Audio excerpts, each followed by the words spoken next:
Bonjour, bienvenue au podcast Ce que la Bible enseigne. Nous sommes rendus à l'épisode numéro 11. Aujourd'hui, nous allons parler du calvinisme. Si vous n'avez pas eu l'occasion encore de visionner la première portion qui a été faite sur la page Facebook L'Église du quartier, je vous invite à aller visionner Calvinisme 1 pour voir quelle est cette hérésie.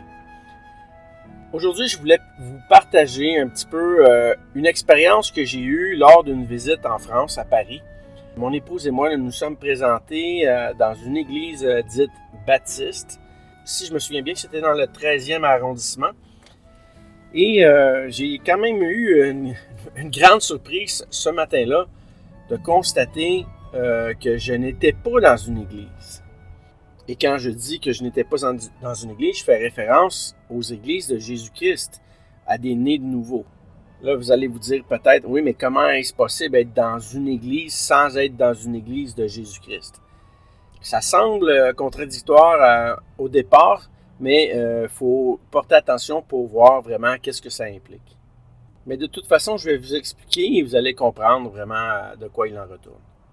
Donc, par un beau dimanche, étant un touriste à Paris, mon épouse et moi décidons d'utiliser le métro pour nous rendre à cette église-là. C'était vraiment facile de se déplacer. Le métro était vraiment au coin de la rue. À moins de 25 minutes environ, on était déjà sur place.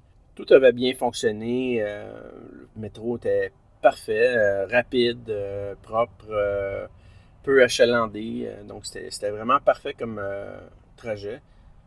Rendu sur place, une barrière ferme l'entrée et on a juste à passer. Puis finalement, on suit les gens qui sont déjà engagés et on arrive à cette église. Il y a un mot de bienvenue qui est fait à chacun au moment où c'est prêt à commencer. Ensuite, 1, 2 cantiques, des chants connus qu'on connaît, des chants de Hillsong, des chants populaires. Et éventuellement, on arrive au message. Jusqu'à ce point-là, je vois absolument rien de différent vraiment de ce qu'on connaît d'une église traditionnelle avec des nids de nouveau. Que ce soit une église, disons, plus sur le mouvement pentecôtiste ou des églises évangéliques. Ça ressemblait vraiment beaucoup. Le message portait sur le Fils prodigue. Plein de choses étaient dites, l'une après l'autre. La majorité des choses qui étaient dites étaient des vérités bibliques, mais ne touchaient jamais le cœur du passage, ne touchaient jamais le fondement réel de la doctrine. Si vous avez déjà lu le Fils prodigue, en fait, ce qu'on appelle le récit du Fils prodigue que Jésus a enseigné, vous devez savoir que c'est une histoire fictive. On ne parle pas d'un réel père qui avait nécessairement de réels enfants, mais Jésus pointe à un but, qui est le fait de croire personnellement en un Dieu qui est bon. J'ai déjà mentionné à notre assemblée, le titre qui est donné, le Fils prodigue, est pratiquement un titre erroné. Le réel titre du passage devrait être le Dieu bon, et non pas un Père bon. Jésus met en relief un Fils obéissant, d'un Fils désobéissant, d'un Fils qui revient aux réels motifs, en tout cas qui semblerait être les réels motifs, et d'un Fils qui, lui, désobéit. En fait, un second Fils qui est ingrat face à son Père, qui pense beaucoup à lui-même. La morale d'histoire que nous donne Jésus est de réaliser que Dieu est si bon qu'il veut faire grâce à tous les hommes. Et ce qu'il demande, ce qu'il souhaite pour l'humanité, c'est que chacun croit personnellement en Jésus-Christ, le reconnaissant comme son Seigneur, soit sauvé et croit. Mais dans le message que nous avions entendu, il y avait beaucoup de moralisme, il y avait beaucoup de valeurs, beaucoup d'éléments secondaires qui ne touchaient jamais le point visé par Jésus dans son enseignement. Et ça m'a vraiment dérangé énormément. Imaginez si je vous parlais du passage d'Abraham qui va pour le sacrifice de son fils Isaac et que j'arrivais avec une conclusion qui n'était pas celle que la Bible nous donne. Vous me diriez, ça n'a aucun sens, Dominique. Il est clair que Dieu demandait le sacrifice du fils d'Abraham. La raison étant que Dieu voulait voir l'obéissance d'Abraham. Dieu a lui-même pourvu à un sacrifice. Il n'a pas souhaité la mort du fils. Mais si, par exemple, je vous disais que ce que Dieu voulait, c'était de voir un couteau briller au soleil, voir la force de l'homme prendre l'arme dans ses mains malgré ses émotions troublées, vous me diriez, mais voyons, Dominique, c'est absolument hors de la conclusion du passage. Certainement que dans Genèse 22, Dieu voulait voir Abraham agir en tant qu'homme. Oui, avec ses craintes, prendre le couteau, obéir et arriver à faire le sacrifice comme Dieu avait commandé, à obéir. Mais c'est pas le but du passage. Le but du passage, c'était de voir la foi d'Abraham et qu'il y ait une alliance qui soit faite entre Dieu et Abraham obéissant. Au chapitre 15, verset 6 de Genèse, Dieu nous dit que Abraham crut et cela lui fut imputé à justice. Avant qu'Abraham crût, celui-ci n'était pas justifié. C'est parce qu'il crut que Dieu affirma qu'Abraham était justifié. Abraham dut croire personnellement. C'est la même chose qui est demandée dans l'histoire du fils prodigue. Jésus met en exemple une histoire pour démontrer que chacun doit croire en Dieu le Père, lui qui donne le Fils. Alors, à la fin de la réunion, il y a encore quelques chants, les gens se saluent et tout et tout. De grands sourires, des gens qui semblent accueillants. Je semblais être le seul à être troublé, disons, de la conclusion du message qui avait été fait. Alors, pour ceux qui me connaissent, vous savez que les choses ne pouvaient pas rester ainsi. Je devais demander des précisions. Il y avait ce matin-là sur place un pasteur invité qui avait été pasteur à cet endroit-là pendant des décennies. Alors je me suis dit, quoi de mieux que de parler à cet homme et de voir quelle est la réelle doctrine crue dans cette assemblée, voir qu'est-ce qui est réellement enseigné. Est-ce que c'était simplement un faux pas ce matin-là, une petite dérive là, sur la question du passage? En fait, il n'y a pas de petite dérive, c'est une grande dérive à ce point-ci. Là, c'est un point majeur par rapport au passage, mais je me suis dit peut-être qu'il y a eu une erreur, peut-être que la personne n'est pas expérimentée, même si c'était, disons, à ce moment-là, le pasteur principal. Je me suis dit peut-être qu'il y a quelque chose qui n'a pas été compris, peut-être que ça a été mal analysé, mais j'ai quand même posé la question. Et le monsieur m'a dit non, c'est vraiment comme ça qu'on croit ici à l'Assemblée. Il m'a dit on croit que l'homme n'a pas besoin de croire. Dieu impose la foi. Là, je me suis dit, OK, là, c'est vraiment grave là, ce qu'il est en train de dire. Dieu fait exception des hommes. Son Dieu ne veut pas que tous les hommes soient sauvés et parviennent à la repentance. Si Dieu impose la foi, en étant celui qui la donne, celui qui pourvoit à certains et qu'il empêche certains autres, c'est absolument en lien avec la doctrine de Calvin, Jean Calvin, le calvinisme, ou la doctrine sous l'acronyme de TULIP. On reviendra sous cet acronyme-là une prochaine fois, mais vous aurez quand même l'occasion ce matin de comprendre l'essence là, de la fausse doctrine de Calvin ou du calvinisme. Pendant presque 20 minutes, j'ai entretenu le dialogue avec ce monsieur-là en étant très patient, en citant ce que les Écritures affirmaient, en m'efforçant de citer des passages dans leur contexte, en précisant réellement quel est le point central visé. Je n'ai pas simplement cité des versets aléatoires comme ça, à gauche et à droite, pour leur faire dire n'importe quoi. J'ai vraiment pris une grande attention pour mettre en évidence le texte biblique, conformément à ce qui avait été enseigné par Jésus et par les apôtres. Mais ce monsieur-là continuait à s'objecter et à dire que non, Dieu ne veut pas que tous les hommes croient. Je ne pouvais pas croire comment un homme avancé en âge, presque 80 ans, encore plein de vigueur, avec toute sa tête, me dise pendant plus de 50 ans, c'est ce que j'ai enseigné. Chez les baptistes, vous vous dites peut-être, oui, mais moi, je sais c'est quoi un baptiste. Je vous invite à regarder ma série, là, justement, sur la Réforme. Une série audio disponible encore sur l'Église du quartier, sur YouTube, pour comprendre qu'il y a eu deux mouvements chez les baptistes historiquement.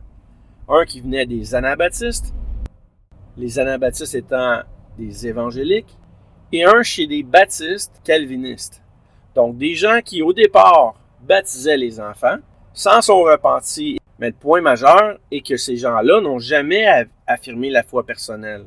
Donc ce ne sont pas des évangéliques. Ils se disent chrétiens, baptistes, croyants, mais réfutent les Écritures. Ces gens-là se disent être des réformés. Or, si vous suivez ou si vous lisez ce que Calvin a déjà dit par le passé, lui-même s'objectait aux évangéliques. Lui-même les contredisait. Il contredisait la doctrine biblique au sujet de la foi personnelle. Galates 1, 8 et 9 est clair. Celui qui annonce un autre évangile que celui que Jésus a annoncé est un anathème, un maudit.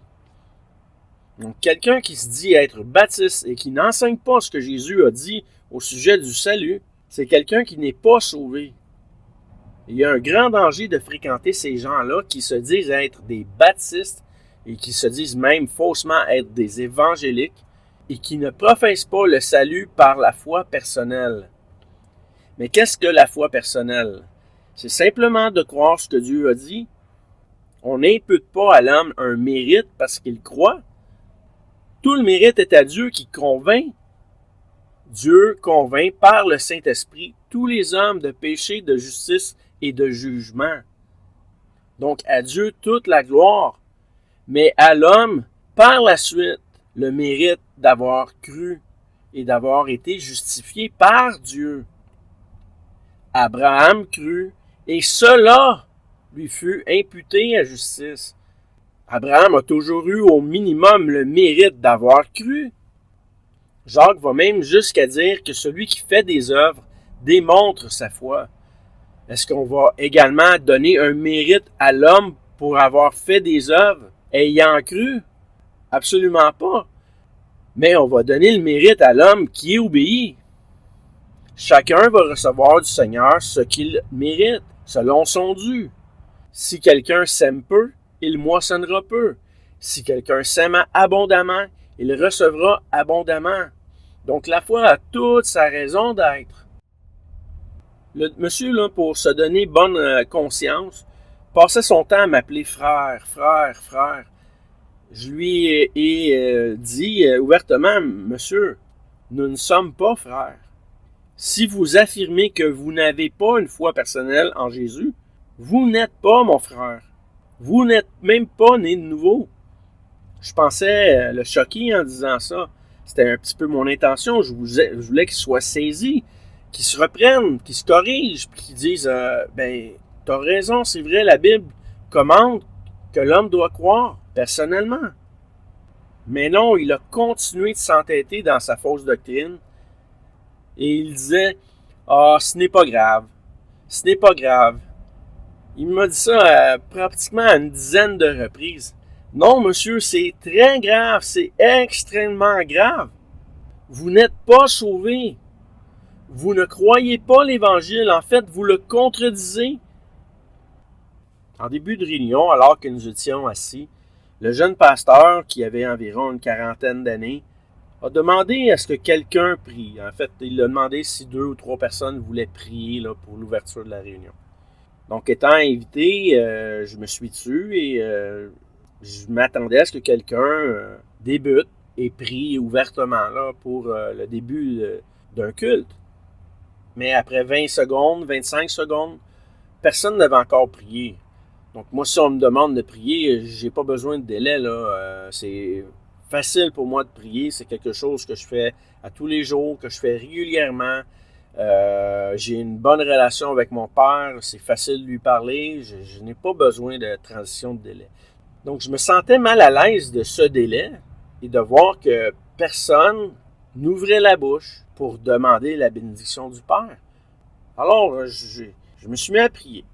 Voici à quoi ressemblait ma prière. Seigneur, je te remercie que nous sommes ici aujourd'hui. Nous avons cherché autant que possible une église modérée par Internet. Nous sommes tombés sous cet endroit. On te demande, Seigneur, de bénir les anciens, de bénir la congrégation, de faire en sorte que la parole que nous entendons ce matin puisse être bien interprétée et qu'elle porte du fruit dans nos cœurs pour qu'on puisse t'obéir et donner gloire à Jésus-Christ. Quelque chose dans le genre. Mais je me suis rendu compte à la fin du culte qu'il n'y avait même pas d'anciens dans cette assemblée. C'est une chose terrible. Les gens sont induits en erreur. Certains sont peut-être des nés de nouveau dans ce groupe, mais la totalité des gens qui étaient présents sont illusionnés. Ce qu'on leur raconte n'est qu'une partie de vérité. Satan ne va jamais exposer le salut correctement. Il va se servir de certaines vérités, des vérités secondaires, pour cacher la vérité principale. Si l'Évangile n'est pas la vérité principale contenue dans la Bible, alors à quoi bon parler de salut et lire ce livre? L'Évangile est au cœur de tout ce que Jésus a enseigné. Jésus a prévenu à des dizaines de reprises, et peut-être plus encore, avec tout ce qu'il aurait pu dire qu'on n'a pas en notre possession. Il a prévenu à des dizaines de reprises, au moins dans les Écritures, sur la question de l'enfer, un enfer éternel à éviter. À quoi bon parler de cet enfer si tout est déjà décidé d'avance? Ça n'a aucun sens. Quand le passage de la Bible en Jean 3 nous dit que Dieu a tant aimé le monde, il a aimé toute l'humanité, à un tel point que nous dit le verset 17, que Dieu, 17 et 18, que Dieu n'a pas envoyé Jésus-Christ pour qu'il condamne le monde, mais pour qu'il soit sauvé par lui. Éventuellement, ceux qui ne croient pas seront condamnés. Mais ce que Dieu veut, en aimant ce monde, c'est qu'il soit sauvé. Il a sacrifié son Fils pour le salut des hommes. Le salut est ouvert à tout homme, toute femme, tout enfant, pas à des présélectionnés. Sur Facebook, j'ai à plusieurs parlé de qu'est-ce qu'était la prédestination. La prédestination, ce n'est pas un choix fait d'avance entre un certain groupe contre un certain nombre. La prédestination, c'est que Dieu a enfermé tous les hommes sous le même évangile, où chacun doit plier le genou devant Jésus-Christ. Le psaume 2, à la fin, le dernier verset, nous dit « Pliez devant le Fils, de peur qu'il ne s'irrite. » Pourquoi s'irriterait-il si tout était déjà planifié d'avance? La destination, c'est de croire en Jésus-Christ. Ce qui est prévu d'avance, c'est que tous atteignent la destination, de croire personnellement. Oui, Dieu veut que tous soient sauvés et parviennent à la repentance. Si vous entendez ce message aujourd'hui, c'est ce que Dieu veut pour vous. Peu importe l'endroit où vous vous trouvez, si ce qu'on vous enseigne est que vous n'avez pas besoin de croire personnellement en Dieu et en Jésus-Christ, au salut, que vous êtes pécheur, que Christ est sauveur et Seigneur ressuscité, on ne vous enseigne pas la vérité. Si vous voulez réellement vous définir comme un évangélique, vous devez rejeter la doctrine du calvinisme. C'est une complète abomination. Il y a un passage dans Ézéchiel qui dit que ce que Dieu veut, ce n'est pas la mort du méchant, mais qu'il se repente et croit. Donc si Dieu avait déjà tout prévu d'avance, le salut de certains et la mort de d'autres en enfer, ça viendrait déjà à l'encontre de ce principe. Ça viendrait à l'encontre du fait que Dieu a aimé toute l'humanité. Ça viendrait à l'encontre du fait que Dieu veut que tous se repentent et croient. Ça me fait beaucoup de peine de voir ce monsieur âgé rejeter l'Évangile, se donner bonne conscience sous le fait qu'il a été pasteur pendant 50 ans. Mais ce sont les Écritures qui doivent nous réconforter du fait qu'on a réellement la bonne doctrine. Jésus a dit à ses disciples, en quittant en Matthieu 28, « Allez et faites des nations des disciples, les baptisant au nom du Père, du Fils et du Saint-Esprit, et enseignez-leur à garder tout ce que je vous ai prescrit. » Mais malheureusement, ce n'était pas ce qui était enseigné dans cette Église. Il faut faire attention aux convenances, aux mots qu'on prend comme habituels et qu'on pense être véridiques. Ce n'est pas parce que quelqu'un parle d'une Église que c'est en conformité avec ce que la Bible enseigne. Les témoins de Jéhovah ont des églises. Ça ne fait pas d'eux des nouveaux. Ça ne fait pas d'eux des gens qui professent la réelle doctrine de Jésus-Christ. Même des satanistes ont des églises. Ce serait un non-sens de penser qu'ils sont des frères. Jean nous met en garde même contre certains enseignements qui ne sont pas des nouveaux. Jude fait la même chose. Des gens peuvent se donner le titre de pasteur pour vous faire croire qu'ils enseignent la vérité, mais c'est du venin qu'ils vont répandre. Avez-vous déjà réalisé que Jésus a même mentionné en Matthieu 7 que plusieurs personnes lui diront un jour « Seigneur, Seigneur » et que Jésus dira ou répondra « Je ne vous ai jamais connu ». Réalisez-vous que plusieurs personnes dans cette situation-là sont des gens dans l'Église, des gens qui n'ont jamais confessé le réel Jésus des Écritures, beaucoup de gens qui sont des moralistes ou des idéalistes, ou des personnes sensuelles qui ne s'attachent pas aux réelles vérités. Plus le temps passe, plus nous verrons des gens de cette même essence. Il faut qu'il en soit ainsi.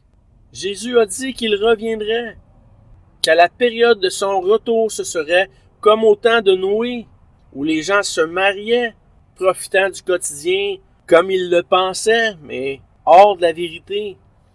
Si tout était planifié d'avance.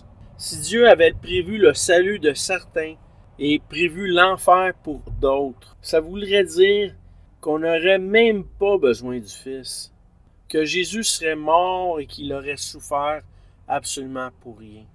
Dieu, dans ces derniers temps, nous a parlé par le Fils.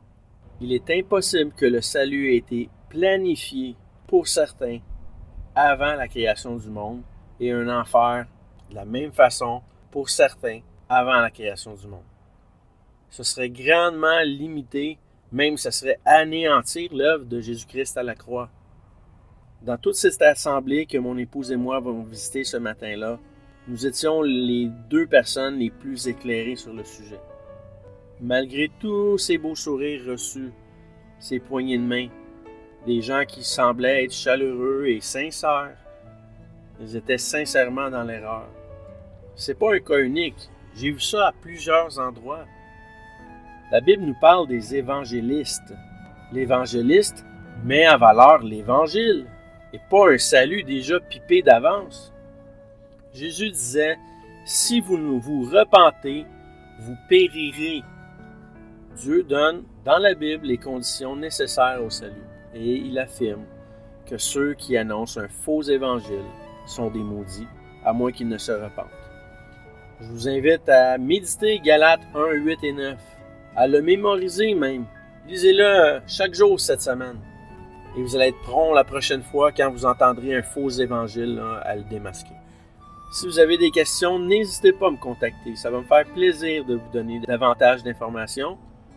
À l'épisode 3 sur le calvinisme, je vous promets que je vais vous parler de l'hérésie de Tulipe qui est liée au calvinisme.